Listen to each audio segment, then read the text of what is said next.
네, 톡톡바이오 메가트렌드 시간으로 이어가겠습니다. 코로나19가 시작된 지 어느덧 2년하고도 3개월 정도가 지나가고 있는 시점인데요. 모두에게 힘든 시간이었지만 이 위기를 기회로 승화시킨 기업도 있죠.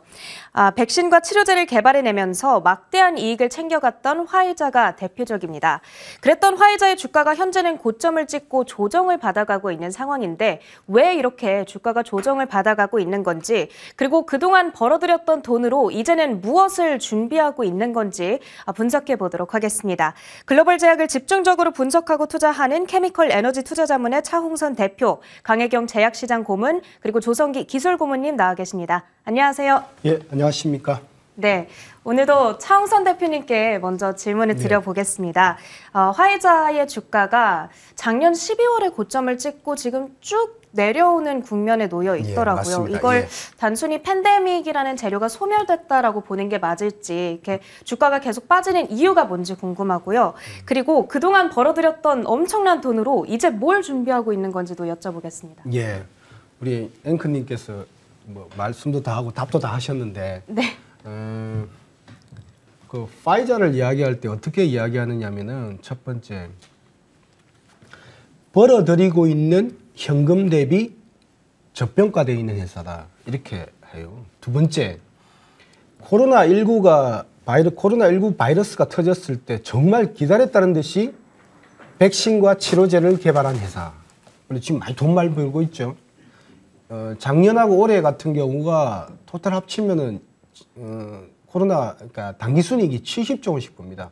평균적으로 보면 이 그림 보시면 아시겠지만 이 회사가 10조에서 한 8조 정도, 5조까지도 이렇게 버는 평균적으로 연간 한 10조 원 정도 버는 회사였어요. 그런데 지금 보시면 알겠지만 올해 같은 경우 얼마 벌입니까? 약 45조씩 벌어요. 작년에 한 25조 원 벌었고.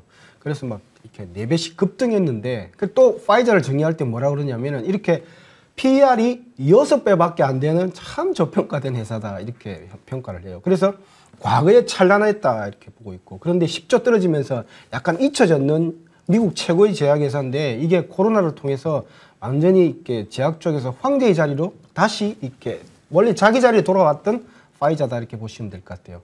자, 그런데 현재에 대해서 평가를 어떻게 하냐면은, 첫 번째, 코로나19 바이러스 같은 바이러스가 과연 10년 내에 창궐할 수 있을까? 그러면은 지금 현재 벌어들였던 작년하고 올해 벌어들였던 70조 원은 일회성 아니야? 없어지는 거잖아. 그러니까 뭐 저게 한 30조, 25조씩 이렇게 되지만은 저게 마지막으로 쭉 떨어지는 거 아니야? 그러니까 PER이 6배고 벌어들이는 현금, 한 5년 동안 현금 대비 정말 저평가된 회사예요. 그런데도 너무 정말 손이 안 간다. 왜냐하면 주가 추이를 보면은 이렇게 앵커님께서 말씀하신 대로 고점 찍고 내려오고 있는 그런 추세거든요. 지금 한 270조 되거든요. 지금 벌어들인 이익이 올해 같은 경우도 한 45조니까 PER이 6.4, 6.6배 정도밖에 안 돼요. 자, 그런데 그 파이자를 주목해야 된다고 말씀드리고 있습니다. 왜? 지금 그 캐시, 그 70조 원을 가지고 지금 현재 파이자는 뭘 준비하고 있냐는 거죠. 파이자라 하면은 과거의 그런 영광보다는 지금 혁신하는 아이콘이다, 제약에서 이렇게 보시면 될 것 같아요. 그래서 첫 번째는 mRNA가 이렇게 판을 바꾸는 플랫폼이라 생각하는 것 같아요. 그래서 mRNA 관련 기술들을 다 긁어 모으고 있어요, 지금. 그리고 결국은 항암하고 알츠하이머인데, 지금 알츠하이머는 보이지는 않은데, 크게 보이지는 않은데 항암 쪽을 또 긁어 모으고 있어요. 그러다 보니까 항암 기업들, 벤처 기업들이 주가가 급등하는 사례가 나오고 있습니다. 그리고 세 번째는 뭐냐, 면역 쪽을 이렇게 또 긁어 모으고 있어요. 자가 면역 질환 쪽. 그 기업들도 주가가 급등하는 사례가 나오고 있다. 그래서 보면은, 그리고 또 AI를 통한 정밀의료 쪽 가고 있다. 그래서 오히려 파이자를 볼 때 이제는 그 70조를 바탕으로 mRNA는 정말 혁신적인 기술이었습니다. 그래서 혁신의 아이콘 한번 눈여겨볼 필요가 있는 파이자다, 이렇게 말씀을 드립니다.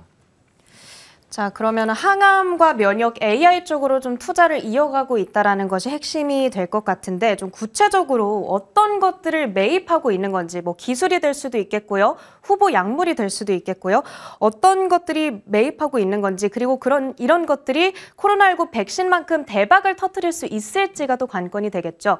강혜경 고문님, 어떻게 예상하고 계세요? 예, 이 70조 원의 이 백신과 그 치료제로 매출액을 올린 이 파이자가 그러면 어떤 기술을 도입을 하고 있고, 그리고 기업 인수를 하는 데 있어서 M&A죠. 어떤 기업을 인수를 하느냐라고 봤었을 때 기술 도입만 보면은 2020년 이 코로나가 발생하고 나서부터 지금이죠. 그러면 약 그냥 한 2년으로 잡아보면 기술 도입한 게 한 30건이 되고요. 그다음에 기업 인수한 건이 주요하게 지금 바라볼 수 있는 게 한 3건이 있습니다. 그러니까 참 많죠. 33건 정도가 되니까. 그리고 지금도 계속 셀 수 없을 정도로 계속 사들이고 있습니다. 그럼 여기에서 결론적으로 먼저 여기서 가장 핵심적인 키워드만 제가 3가지를 한번 드려보겠습니다. 가장 중요한 키포인트 첫 번째 이 핵심어는 mRNA입니다. 그리고 두 번째는 항암제이고요. 그리고 세 번째는 AI입니다. 이 3가지를 머릿속에 잘 이제 넣어 놓으시고 한번 얘기를 들어보시면 좋을 것 같은데요. 첫 번째 이 mRNA인데요. 올해 1월에 있었던 JP 모건 헬스케어 컨퍼런스에서 이 CEO죠. 앨버트 블라는 이런 얘기를 합니다. 파이자는 mRNA는 게임 체인저다. 그리고 이 분야에 있어서 우리는 이 선도하는 기업이 될 것이다. 이런 얘기를 했습니다. 그러면서 이 mRNA 기반의 의약품 개발 전략 로드맵을 발표를 했었습니다. 그러면 우리가 mRNA 하면 파이자에서 따라오는 게 하나가 그 기업이 있죠. 아시는 바이오엔테크가 있죠. 그 외에도 3개 기업이 있습니다. 아키타스나 아니면은 빔 그리고 또 코덱스 DNA 뭐 이런 기업이 있습니다. 그럼 4개 기업이 이 mRNA와 관련이 있는데 mRNA 아니면 LNP. mRNA는 불안정하다라는 얘기 많이 드렸죠. 불안전이 아니라 불안정입니다. 그러니까 신체 내에 들어갔었을 때 깨지기가 쉬워요. 그래서 막을 둘러싼 게 LNP였죠. 그래서 이 4개 기업들은 mRNA 아니면 LNP하고 관련된 기업이다. 이렇게 보시면 됩니다. 그러니까 이 33개 중에서 이 파이자는 지금 mRNA 관련해서 지금 막 가고 있다. 이렇게 좀 보시면 되고요. 그 다음에 두 번째가 항암인데요. 30개의 기술 도입을 지금 2년간 막 사들였는데 거기에서 보면은 한 3분의 1은 뭐 비공개로 된 것도 있지만 대략 3분의 1은 항암제하고 관련이 있습니다. 캔서죠. 이 항암제하고 관련이 있는데 M&A를 좀 잠깐 들여다보게 되면은 가장 좀 금액이 컸다라고 보면은 아레나가 있습니다. 이 아레나는 67억 달러에 인수를 했는데 현금 가지고 막 인수를 했죠. 그래서 또 기사화되기도 했는데 이렇게 사들이기도 했고 여기는 이제 면역 쪽 관련된 의약품 임상 3상을 진행하고 있는 치료제를 가지고 있기 때문에 만약에 허가를 받게 된다면 파이자 쪽에서 보게 되면 매출액이 또 바로 발생할 수 있는 이런 구조가 되는 겁니다. 그러면 이제 두 번째 그 M&A에 있어서 트릴리움 세라피틱스 이 항암제 기업을 인수를 했었습니다. 그러니까 이 항암제도 또 이 기술 도입뿐만이 아니라 기업을 아예 사버린 것도 있는 거죠. 거기 세 번째가 엠플릭스. 이 엠플릭스는 이제 감염병으로 기업 인수를 했었는데요. 다시 이제 이 두 번째 중요하다고는 이 항암제 쪽으로 돌아가 보면은 기술 도입, 그다음에 기업 인수해서 항암 쪽으로 굉장히 강화를 하고 있다. 이렇게 알 수가 있습니다. 세 번째는 AI인데요.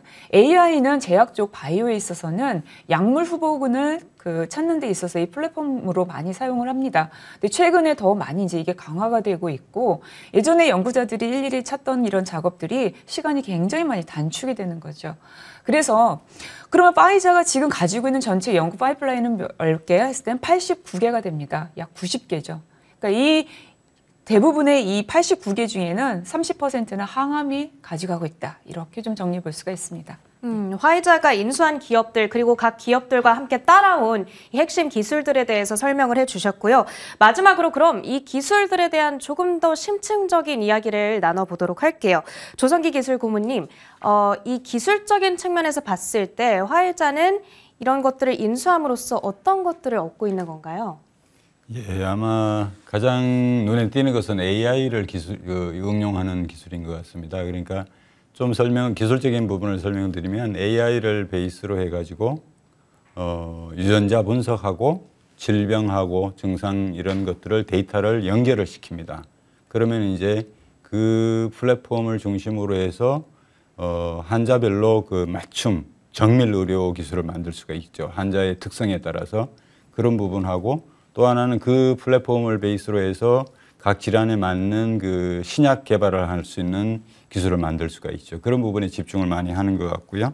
앞에서도 나왔습니다만 이제 mRNA뿐만 아니라 이제 DNA를 편집하는 기술까지 그래서 유전자를 직접적으로 우리 몸 안에서 편집하고 조정할 수 있는 이런 부분 기술들을 좀 집중하는 것 같고요.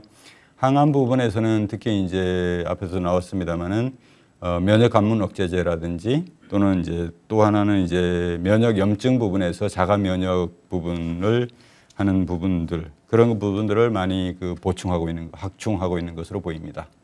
네, 어려운 기술을 쉽게 풀어서 설명해 주셨습니다. 화이자의 주가가 최근에 조정을 좀 많이 받아가고 있는데 지금 이루어지고 있는 약물 개발이나 인수합병 현황 등을 고려해 봤을 때 주가는 좀 현저하게 저평가되어 있다는 것이 오늘 세 분의 이 의견이었습니다.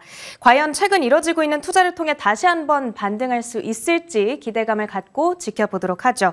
오늘 화이자에 대한 심층 분석이었고요. 케미컬 에너지 투자자문의 차홍선 대표, 강혜경 제약시장 고문, 그리고 조성기 기술고문과 함께했습니다. 고맙습니다.